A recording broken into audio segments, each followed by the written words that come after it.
ఇప్పుడు నేను ఒక పేషెంట్తో మాట్లాడేటప్పుడు చూశాను, మటన్ తింటారా అని అడుగుతున్నారు. సార్ యాక్చువల్లీ మాంసాహారం అని కాదు. సో అదేముందంటే ప్రోటీన్ అనేది చాలా ఇంపార్టెంట్ సార్ మనిషికి. కానీ మనం యాజ్ ఇండియన్స్ మనం సరిపడా ప్రోటీన్ తీసుకోవట్లేదు.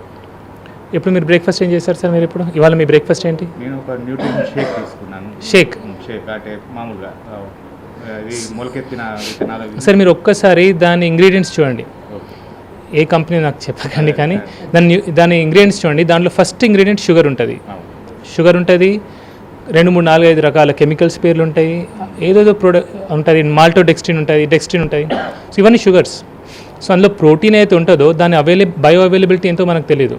బట్ యానిమల్ ప్రోటీన్ ఒక బయో అవైలబిలిటీ చాలా ఎక్కువ. సపోజ్ ఒక గుడ్డు తీసుకున్నారనుకోండి, అది దేవుడిచ్చిన బెస్ట్ మల్టీవైటమిన్ మనకు. 1 ఎగ్, ఎందుకంటే అందులో వైటమిన్ సి తప్ప అన్ని న్యూట్రియంట్స్ ఉంటాయి మనకు. సో అలా యానిమల్ ప్రోటీన్ తీసుకోవాలని నేను సజెస్ట్ చేస్తాను. వెజిటేరియన్స్ ఉన్న వాళ్ళు కూడా పప్పులు తీసుకోవచ్చు, కానీ వాటిని ఏంటంటే రాత్రిపూట నానబెట్టాలి.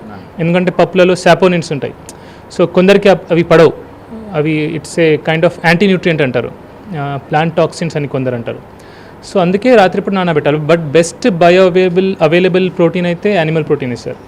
ఎగ్కి మించి బయో అవైలబుల్ ప్రోటీన్ ఏది లేదు. సో అందుకే అని తింటారా లేదా అడుగుతాను సార్.